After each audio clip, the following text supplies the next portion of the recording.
ഇന്നത്തെ വചനം വിശുദ്ധ ലൂക്കാ എഴുതിയ സുവിശേഷം 16-ാം അധ്യായം 31-ാം വാക്യം.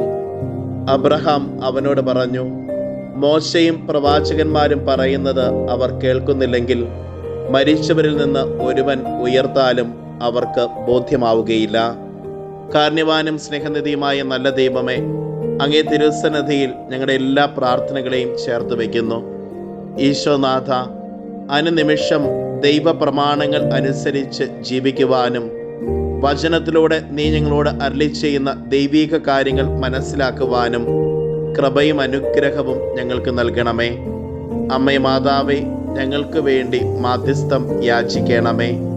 നമ്മുടെ കർത്താവ് ഈശോ മിശിഹായുടെ കൃപയും പിതാവായ ദൈവത്തിൻ്റെ സ്നേഹവും പരിശുദ്ധാത്മാവിൻ്റെ സഹവാസവും നാം എല്ലാവരോടും കൂടെ ഉണ്ടായിരിക്കട്ടെ, ഇപ്പോഴും എപ്പോഴും എന്നേക്കും. ആമേൻ. ഇന്നത്തെ നിയോഗം: കഴിയും വിധം സഹോദരങ്ങളെ സഹായിക്കുവാനുള്ള കൃപയ്ക്ക് വേണ്ടി തീക്ഷ്ണമായി പ്രാർത്ഥിക്കാം.